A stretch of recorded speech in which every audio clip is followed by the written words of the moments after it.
Yeah, fantastic. Thank you, Vische. Yeah, nice to meet you all. I am Maurizio, and today I'm going to deliver you. Yes, in a certain way, it is a webinar. I would prefer that it is like a talk, so like a discussion. So I have more or less a certain amount of slides. I'm going through all the slides, and please intervene and interrupt me as soon as you have some questions. So this should be really an open discussion. And the discussion is related. Please let me know if you can see my screen. Yeah, I hope that you see my screen, right? Yes, that's correct. We see your presentation. Okay, fantastic. So, as mentioned before, my name is Maurizio. I'm the CEO of Break for Life, but this is only one part of my life because really, I am a researcher. So I'm a researcher at the National Research Council of Italy, and the pathway that I followed together with Silvia was to try to bring the basic research that we have created within the National Science Council to have a bigger impact on the society rather than simply publication. Because of course science is absolutely important and necessary, but if you want to have a deeper impact on the society, from my side, it is better to really try to push the basic research on the market, so for the benefit of the whole society. And in this presentation, I have this example. So we are preparing a cake.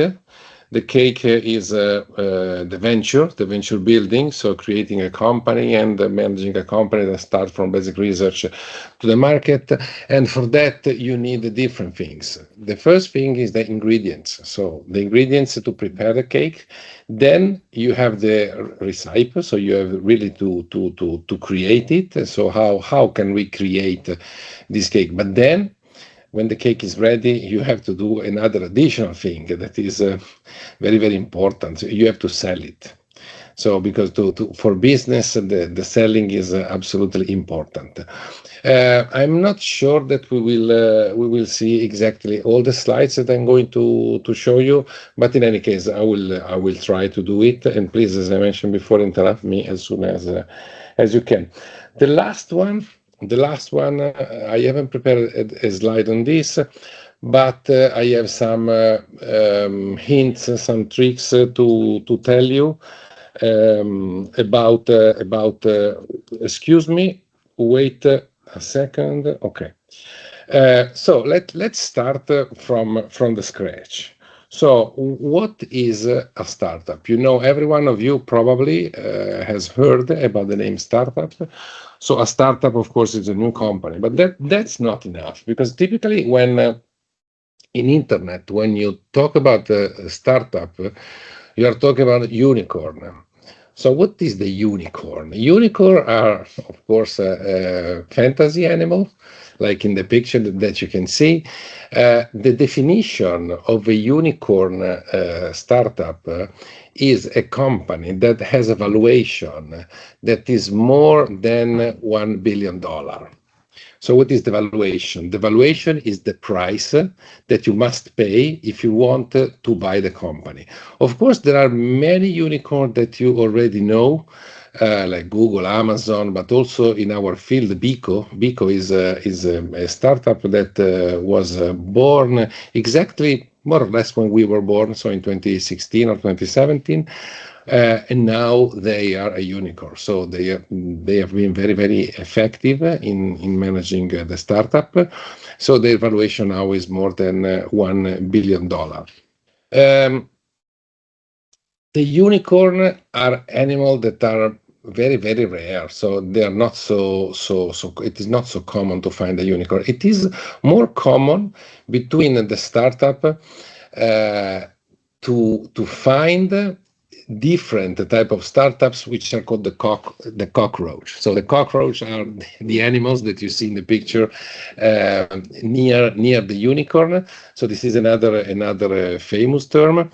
And what are the characteristics of a cockroach? The characteristic of a cockroach startup is the fact that they are not so fantastic in terms of selling, in terms of capacity of acquiring clients and market, but they are very, very resilient.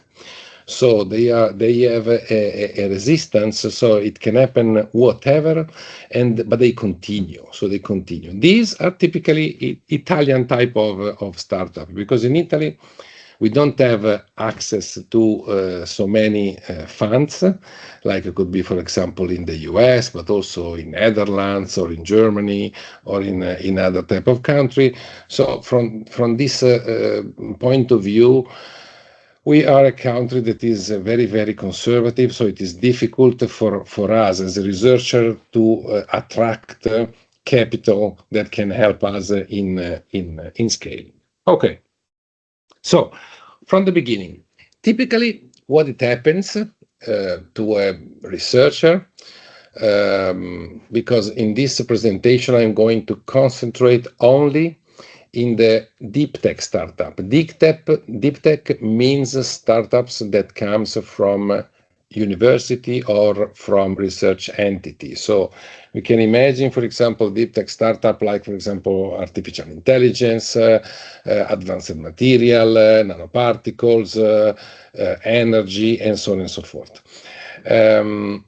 When a researcher is very engaged in his research, typically it happens that you have in mind a great idea, a very interesting technology, something that you say, wow, with this idea I can change the world. It is fantastic, and it could also be true, but consider, please, that when you have an excellent idea, an excellent publication, also an excellent technology, this can represent more or less 1% of the whole thing.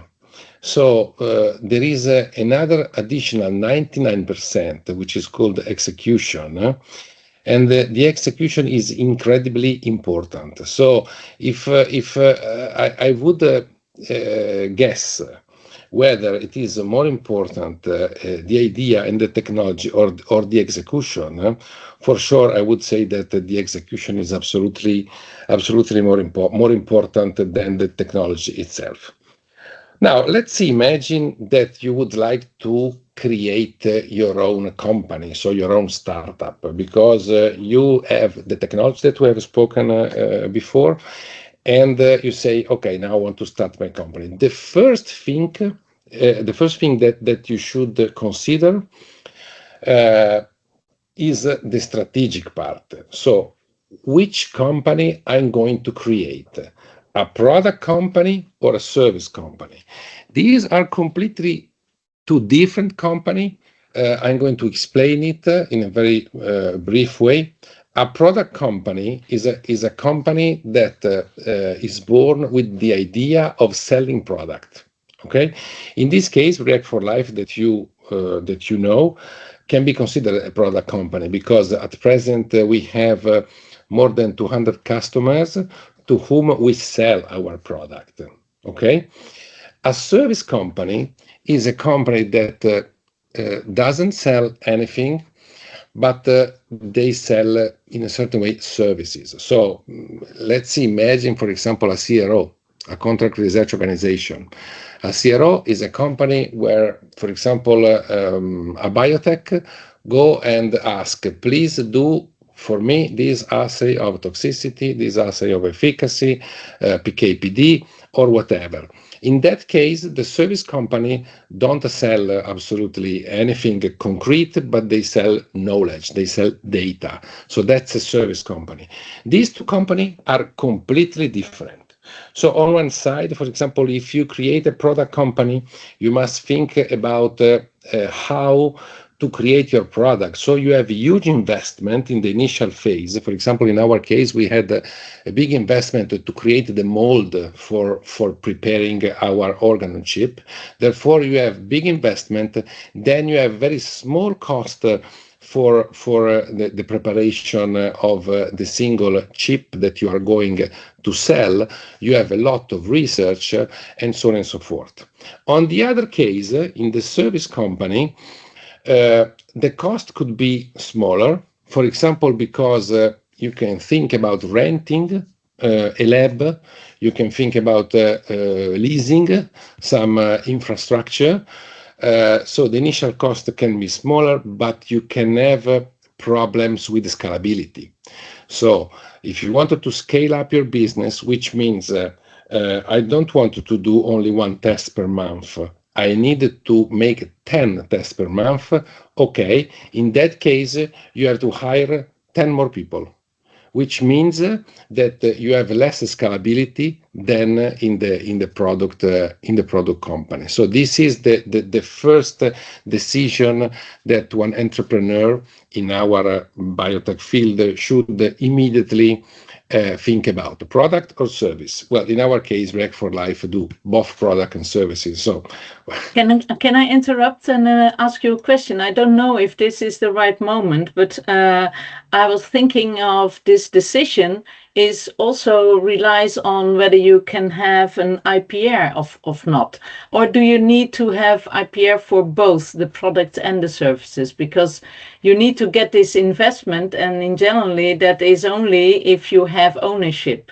So how do you, is that different for the service? Do you also then need to have patents on services? That to me looks rather... If you have patent for services, you can charge more for your services, but that's not necessary. It is not also necessary to own the IP for the product, but as we will see in one of the future slides, I don't know if fantastic. In the next slide. We go deeper into the patent. Okay. So what is the patent? A patent, of course, is an unfair advantage. So when you have a patent or you own your IP, it means that nobody in the world can produce or commercialize what you have patented. So in a certain from a certain point of view, this could be a good help. The question is it sufficient to have a patent to be sure that you will succeed with your company? Absolutely not, because with the patent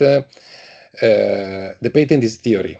Okay, it is not practical. So let's stick on the MIVO. The MIVO is practical. The MIVO is covered also by a patent, but if I sell the MIVO, it is not because I have a patent. It is because I have other things. So I have a sales department, I have marketing, I have communication, I can understand the problem of my customers, and so on and so forth. Of course, the patent is very useful to defend yourself. So in this case, if you are a product company and you have a patent, you are absolutely stronger than if you don't have it. For service, I would say probably it is less important. So I agree with you that for service, if you have a patent, you can charge more for your services, but it is not so relevant. And from another point of view, if you ask me if it is sufficient, I have said no, it is not enough to have a patent to succeed. It is essential. Yes and no. So, in my opinion, you can be a successful company even if you don't have a so solid IP. But if you are a good entrepreneur, you can create also a scientific company that succeed on the market. But if you are going to raise money, so if you are going to ask for money to venture capital, what I have learned from my experience is that if you don't have a solid IP protection, they will not give you €1. So in this case, it is absolutely necessary to have a patent if you're going to raise money, and beware to the ownership, because another experience that I had, is that if the owner of the patent is the university, then your patent has a lower value. A lower value because the people that are going to give you money, they know that they must discuss with the technology transfer of the university. And this is a thing that venture capital don't like. So the best would be to come from the research, but the patent should be property of the company. I know that this is possible in some countries. So, for example, in Italy, it was possible before. So it was called the professor's privilege, which means that the professor can file for a patent and have the ownership of the patent, even if the patent comes from research from the university. In other countries, it is not possible. Of course, it is not so it works. Even if you have a patent whose ownership is from the university, it works as well. But if if the ownership is of the company, it is better. I hope that I answered. So that would mean that actually you need to start a company prior to your and then put the ownership or the IP directly in the company, which you actually need to have your academic to join and to participate in that company. Is that a valid way then? Is that a kind of way to go across, or is that also limiting your investment options? No. I think this is the correct option. So that's exactly what we have done, by the way. So we founded React for Life before, and then we filed the patent and put the ownership on React for Life. Then, in this case, React for Life don't have National Research Council within the shareholders, but this was a choice that me and Silvia did. But it is not a problem if in the cap table is the table where there are the ownership of the company. It is not a problem if in the cap table you have a university or research center, as long as the decision made by the management board are not affected by the presence of the university, because this comes from my experience. So it could be that what I'm telling you is limited to Italy. Okay, so don't take my words as if I am a prophet for all the Europe.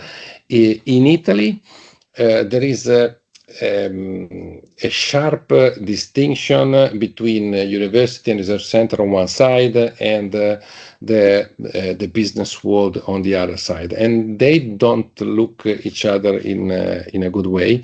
So when you create a company, the best is if the academia cannot intervene too much on the company life. So it should be clear that the entrepreneurs have their own freedom to operate within the company. Okay. Apart from the patent, another term that you will find very often, it is the investment readiness level. Well, I imagine that each of us know very well the TRL definition, so the technology readiness level. You know that in the technology readiness level, for example, what typically is done in the university is in the level 1 or 2, can reach 3 or 4 if you create a prototype that works in a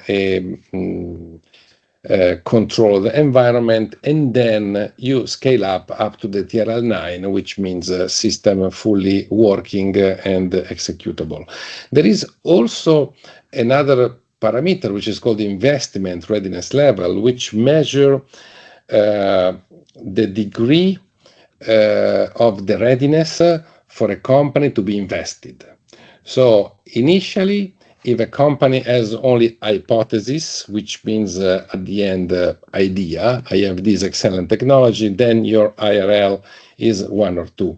If you are able also to understand what is the problem that your solution will solve, then your IRL raise to 3 or 4. If you find a product market fit, now I'm not going into the details of product market fit could be that we can discuss after, but the concept is always the same.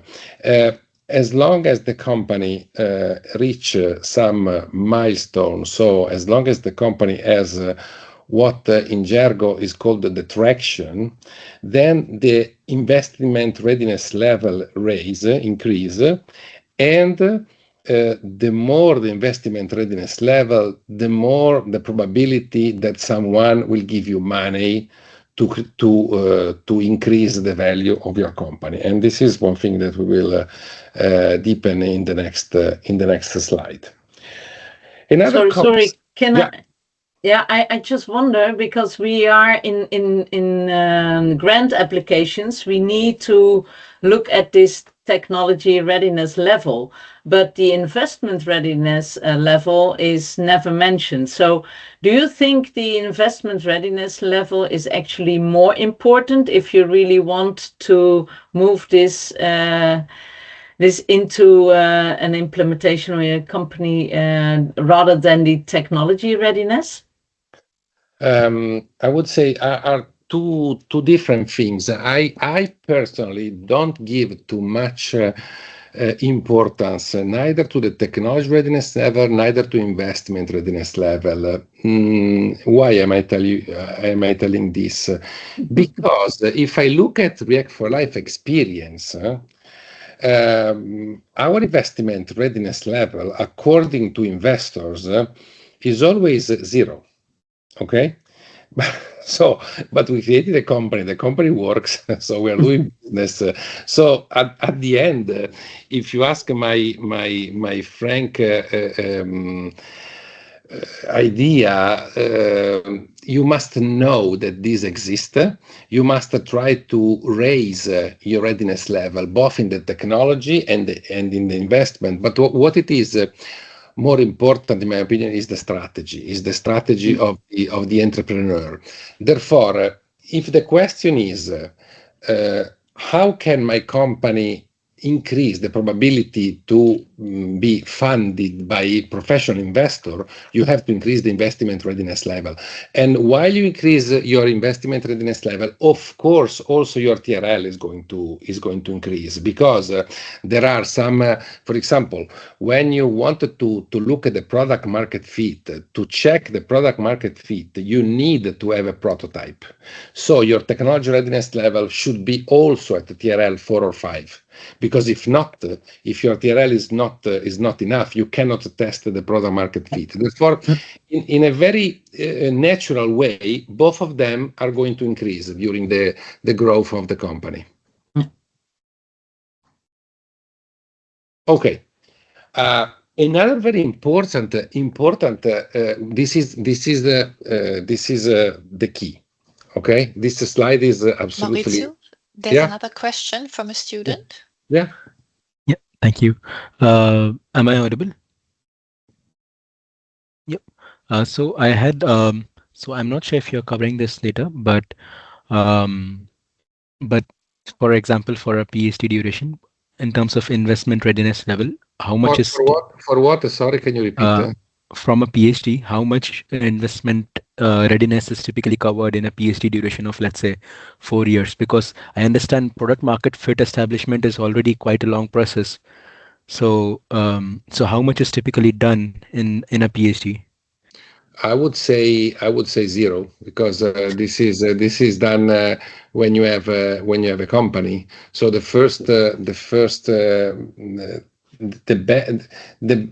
basis is you must start a company. So if you have a company, you can measure your investment readiness level.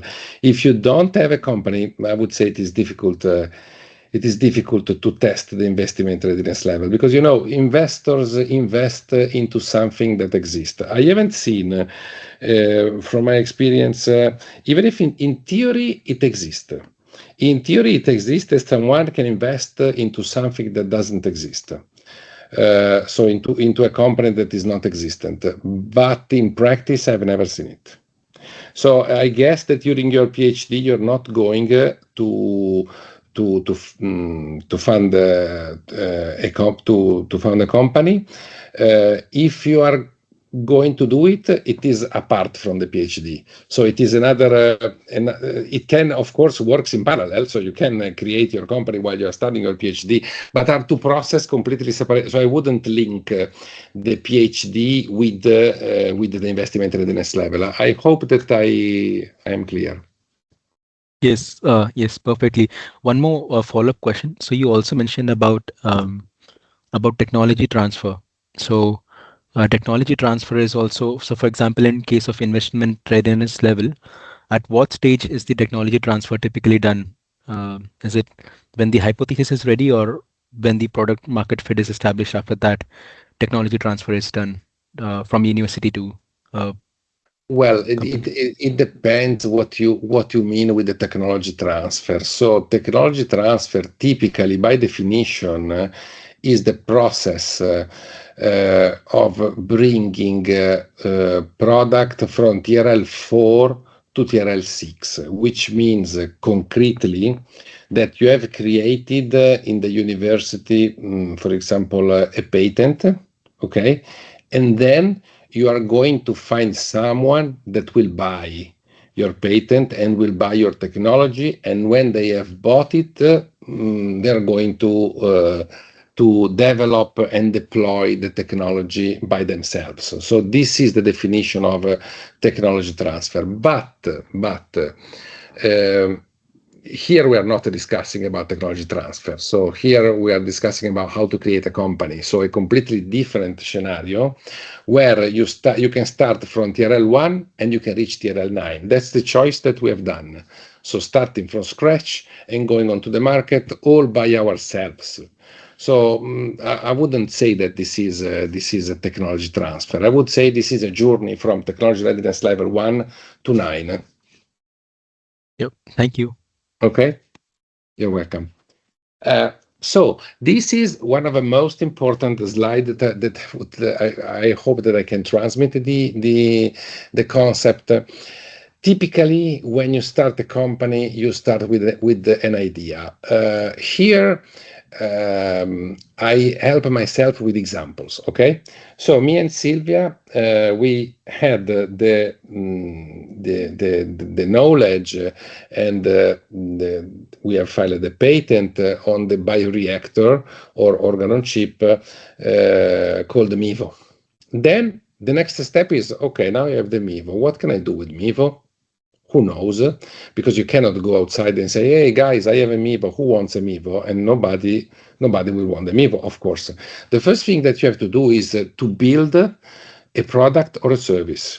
So what we have done initially, because we wanted to test if our solution was solving some problem, is to make a choice. Where are we going to work on? Are we going to work on cosmetic, nutraceutical, pharma, oncology, agri-biotech, or what? And our choice was, okay, let's guess on the cosmetic. Why? Because cosmetic world is a world very, very simple to manage, because in cosmetic world you can take one thing or the opposite, it's the same.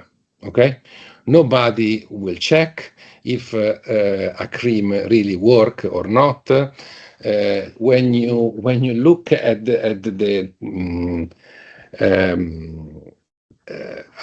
when you look at the newspaper, they say, "Oh wow, eight women on 10 said that this cream works perfectly against the age." Okay, and that's enough. So we have said, okay, this could be a good opportunity for us to test if our MIVO can be of interest, because we don't have any regulation.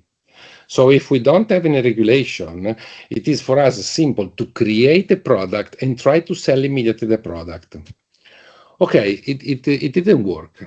Okay, so we thought, okay, we don't sell a product, we will sell a service, and we created an anti-pollution testing assay that tested if a cosmetic compound can defend against the pollution of the air. Okay, neither this worked. And why? It doesn't, because, since there is no science behind that, there is no need to use a scientific tool. So it is enough to write anything, and for cosmetic it works. But this very simple fact, we didn't know about that until we tried. So this is the most important part: measure how customers respond. So here you have the idea: hypothesis of creation of product, measure how customers respond, learn. Okay, sad face. Learn. In that case, you have to do the pivot. Okay, pivoting means okay, I've learned that this cannot work. Okay, let's change it. So, okay, now we try to use Mevo, for example, for pharma company. Wow, it works. I build an assay for pharma company. I have seen that it works. Okay, I can continue. So it is a continuous cycle that is called the cycle of continuous testing, where you make some hypothesis and you test, but you don't test in your mind. You test with clients. Okay, that's completely different. You go on the market to test if it works or not. Okay, another ingredient is the creation of the company. When you create a company, it is not so simple, because you have, for example, to decide which are the shareholders, so the partners that create the company, and what are the different shares for different people. So one thing that, one suggestion that I give you, let's imagine that you are 3 people that wanted to create a company. Yeah, the most natural thing that comes to your mind is, okay, we are 3 persons. The share of the company will be 33% each. Okay? No. Absolutely not. This is completely wrong, because when some investor will look at your cap table, so at the different shares, the investor will ask why these people has 33%. What is he or she doing in the company? How relevant is this person for the company? Are you absolutely sure that it is necessary or not? So it is very important to divide the shares according not only to the person. So, for example, if you create a company where there is a professor and a student, it is absolutely obvious that the resource that the professor can put on the company are bigger than the one that the student can put. But on the other side, is the professor going to work on it or not? Because if it is not going to work, that could be a big problem. I have an example of an Italian company that has shares that are divided to 2 professors and then 1 postdoc. They are all 3 together and they are 33%. But what it happened is that the 2 professors, they wanted to do academy. So they're not interested into the company. So every time that an investor go and investigate the cap table of the company, they say, why did you give away 2/3 of the company to people that is absolutely not interested, and then they do nothing? And this is the death for the company. Okay, so beware of how you distribute the share when you create a company. And then there is also this, the form of financing, awards and acceleration. I'm going to speak about awards and acceleration immediately after.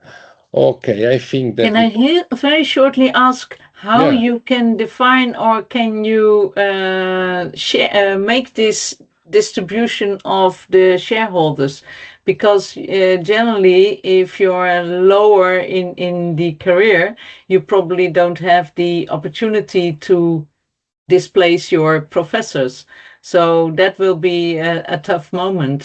So how could you make clear that this is maybe important? I have no recipe for this. I only can tell you what it is important, but I understand the problem. Of course, I perfectly understand the problem. It is a question of culture. So, for example, in the US, this is absolutely clear for all.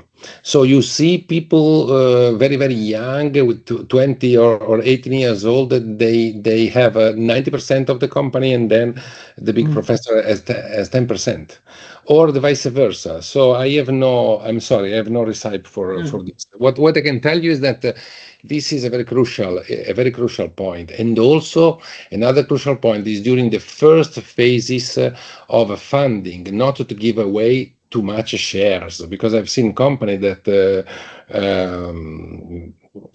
they failed because of they give away too much shares during the first round of funding. So, but I'm sorry, I have no recipe for this. Okay. What I can tell you, and then I will skip with this slide because we have many others, is that before doing a company, you must perfectly know all the legal terms that are behind the company. So if you don't know, study.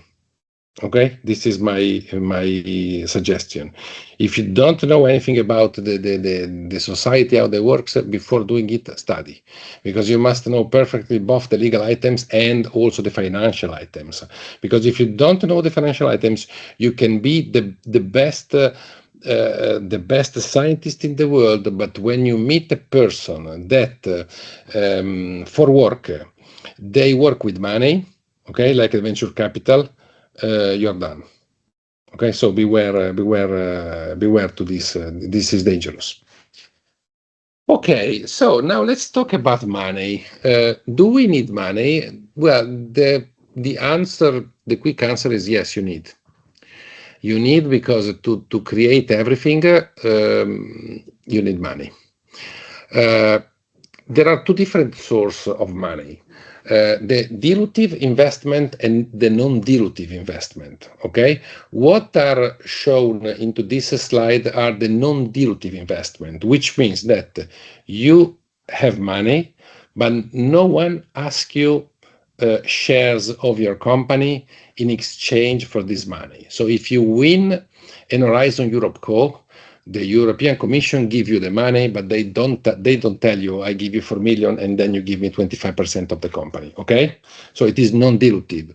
The same that it works also for regional call.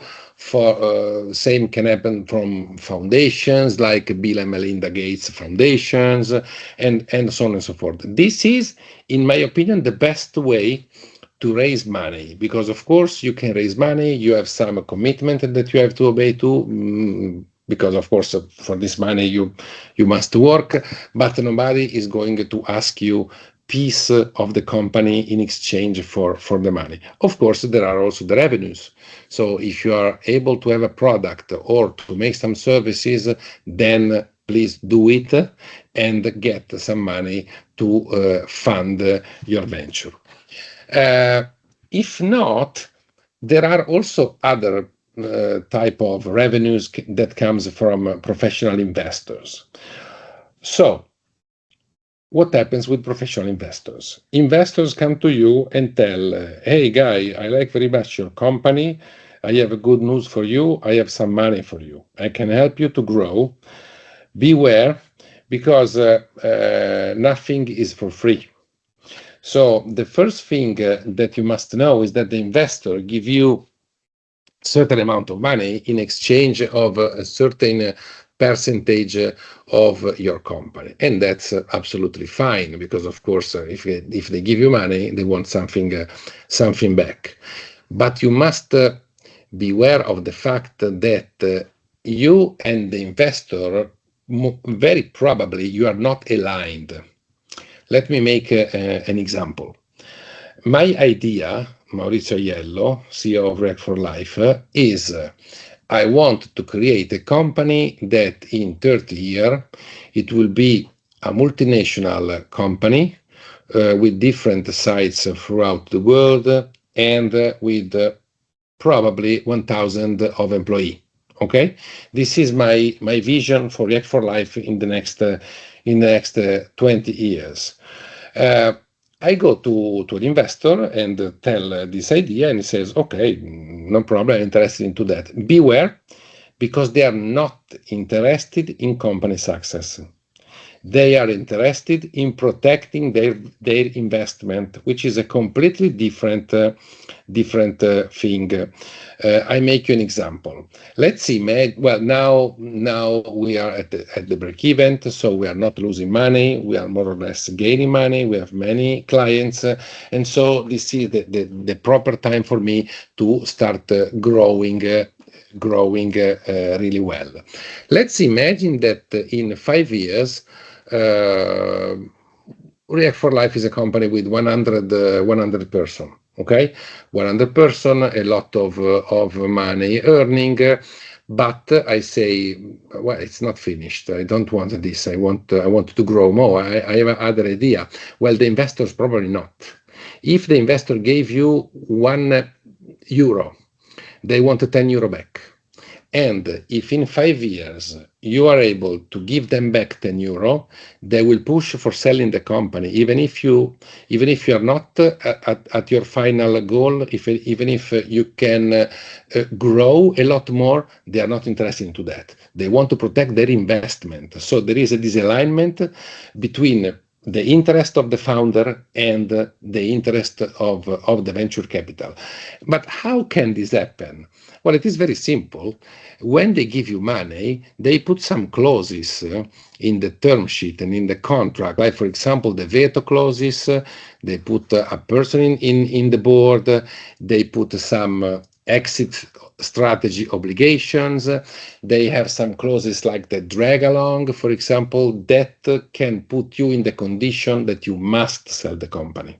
Okay, this should be absolutely clear. So even if you have the majority of the company, beware to what you are signed on the contract, because in the first contract that I refused to sign, I had an investor.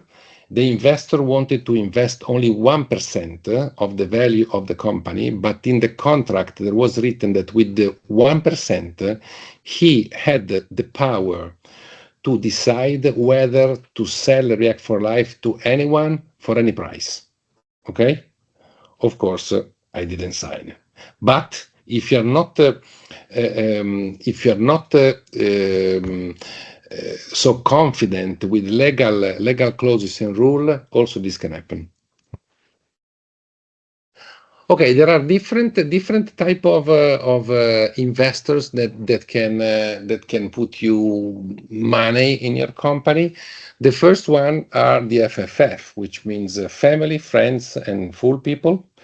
They have some specific characteristic. We raised as React for Life more or less 400K from FFF type. Then there are the BA, the business angels. Business angels are typically managers or in any case rich people that at a certain point of their life they decide to say, okay, I'm going to invest in different startups, and of course they have their own objectives and their own availability of a certain amount of money. And then there are the most professional one, which is the so-called venture capital.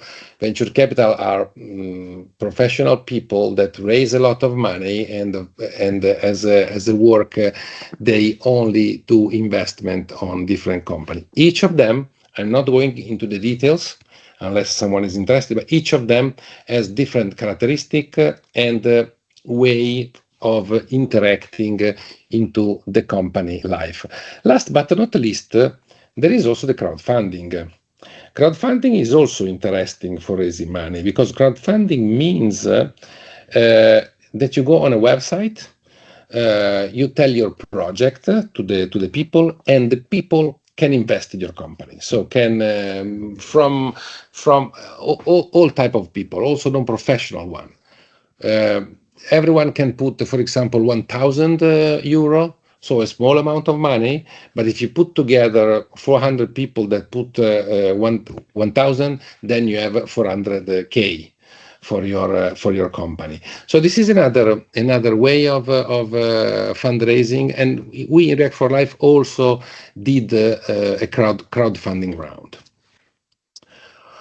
Okay, I'm not going into the detail of crowdfunding unless someone is interested into that. And now a very interesting part. So the acceleration. I don't know if some of you has already heard about the acceleration opportunity. Acceleration are, I would say, like university courses, but for businessmen. Okay, so if you wanted to create a venture, you should study, you should know things, and the accelerator are the places where you can learn how to make business. So this is an excellent opportunity. For us, React for Life, it was necessary. So, and it gave us really, it was a game changer. Typically, when you want to accelerate, you have to apply for an accelerator. Then there is a competition, and if you are selected, you can apply for an early stage accelerator where they teach you some basics of the business, like the business model canvas or the business plan. They teach you how to manage the funding, so how to speak to investors, how to manage a term sheet. They can provide also a co-working. They explain what I've briefly explained to you, so the TRL and the IRL, the basics of negotiation, the basic of public speaking, and also marketing and digital marketing. These are the so-called early stage accelerator. Then, after some year, you can also apply for an advanced accelerator. We have won the advanced accelerator when we already had 50 customers throughout the world, more or less, so a product concluded. We applied for that, and we have won this in different places, in Silicon Valley, in Switzerland, and in Texas also. So 3 different advanced acceleration, and you can see a list of other essential things that you must know when you want to manage a venture in a successive way. So the concept of value proposition, unique selling proposition, the channels, financials, the pricing, which is absolutely one of the most important things, and so on and so forth. So this is one of the things that I have spoken before. So the so-called business model canvas, that is a tool. This is a tool. This is a tool that it is very useful when you are when you have your venture or you want to start and build your company, and of course. For being successful, you must learn each of these different rectangles that are in the business model canvas. I'm not going, of course, to enter into the details, but I can, for example, go deeper into one, just to let you know what we are talking about. Let's talk about customer relationship, for example. So customer relationship means, how am I going to reach my customer? So what is the way that I'm going to engage with the customer? Am I going to send them email, or am I going to meet them during a conference? Or, for example, am I going to put some publicity on newspaper? Or am I going to create a website so attractive that people is coming directly to my website? And after that, how can I manage the relationship? Am I going on a one-to-one relations, or I'm preparing an AI bot that can answer? Of course, each of these that now I roughly tried to explain to you implies choices, implies money that must be put onto one decision or the other one, implies measurement, so I must measure the efficacy of that type of strategy, and so on and so forth. So with this panel of these different 8 rectangles, here there is all the life of your company, and with this tool you can immediately understand if your company can be successful or not. Okay, any questions? Okay, I continue. We still have 5 minutes, but Yeah, if there's any question, you should now ask this question, because otherwise we need to stop. So if there are no questions, you can continue. Okay, that's why I was asking. So let's talk about traction. Traction is another word that you will hear a lot of times when someone will ask you, what is the traction of your company? Well, traction is an indication. It's an indication that measures your company progress. So, for example, for a company that is not on the market, because for going to the market, for example, when you create let's imagine that we as a project at the end we find a new drug for fighting metastatic cancer. Okay, fantastic, but you will not go to the market, you will not sell this drug. You need 10 years at least, to from the scratch to reach the market. And so how can you measure traction? Well, traction is not only the revenue, it's not only the money that enter into your company. Traction is a measure of how your company progress. So for example, let's imagine that you do all the preclinicals. This is a fantastic traction, because let's imagine that you say, my drug is not toxic. Wow, fantastic! This is an incredible traction. Let's imagine that you have a 3 letter of interest by a pharma company that says to you, wow, I like very much it. If you are able to reach the clinical phase, then I'm going to buy your molecule or your drug. That's fantastic. This is another example of traction. So don't think that traction means only money. Of course, if you are able to sell, that is a good traction. But there are also other indicators of tractions. Also co-investment. Let's imagine that you have a pharma company that say, I'm not going to give you anything, but I open my lab to your researcher. You can come here whenever you want. I do this co-investment. Fantastic. This is a fantastic indicator of traction. And if you go with this indicator of traction to a venture capital, they will appreciate this for sure. Okay. Another important concept is the exit strategy. This is a strange word. The first time that I've heard it, I didn't imagine what does exit strategy means. Exit strategy is very simple. So I am an investor. I give you 1 million, but I clearly want to know by you as a company, how are you going to pay me back? So now you have 1 million, but remember that I want 10 millions in 5 years. So what are your way for giving me back the money that I gave you multiplied by a factor of 10? This is the exit strategy. So every entrepreneur must have very clear the exit strategy with which he can give back money to the investor. Okay, if you don't know what an exit strategy is, and if you don't know what is the exit strategy for your company, you are in a very weak position. So let's do some examples of exit strategy. One exit mechanism could be, for example, the so-called IPO. IPO is the initial public offering, which means that you go public. For example, the Nasdaq stock exchange or the New York stock exchange in Italy is the Borsa Valori di Milano. When a company go public, it means that opens to the public, then your shares or your actions immediately have a value.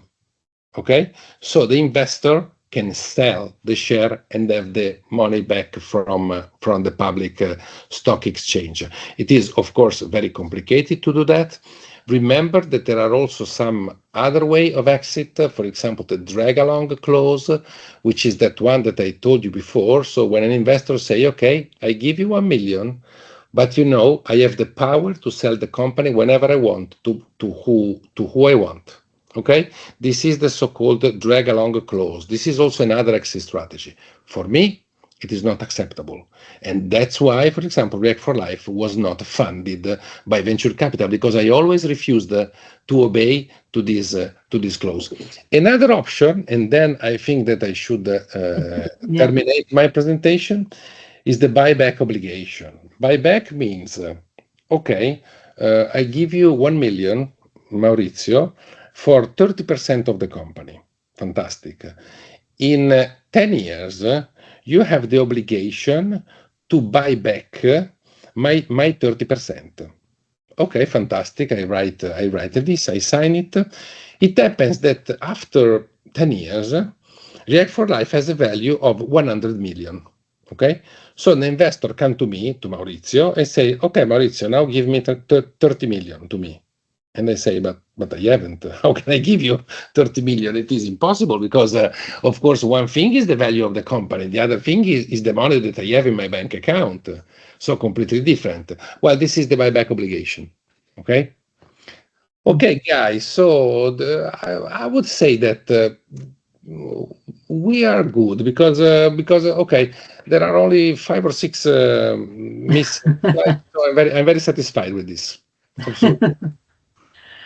Well, thank you very much, Mauricio. I don't know if there are any questions. I just have one question remark, actually, on this early accelerator. That sounds to me like that you actually would need to have this early accelerator price prior to your company starting, because there are so many aspects that you actually first need to learn before you can actually run a company. So why is this just the other way around? So can you just not have this kind of things before? You are absolutely right. I would say that 50% of the people attending the early acceleration, they have no company. So you can participate to an acceleration even if you don't have a company, but you have the idea to create a company. Then you prepare a business plan, you prepare some documents that they are requested to, and if they select you, you can participate. And I suggest everyone to participate to an acceleration before funding the company. Absolutely. Yeah. Okay, thank you. You're welcome. Well, thank you very much once again, Mauricio. Very interesting, and hope to see you during one of our meetings of Mac for Me, and also to contact with the DCs, and if they have any questions, they can of course approach you. Absolutely. So thank you once again.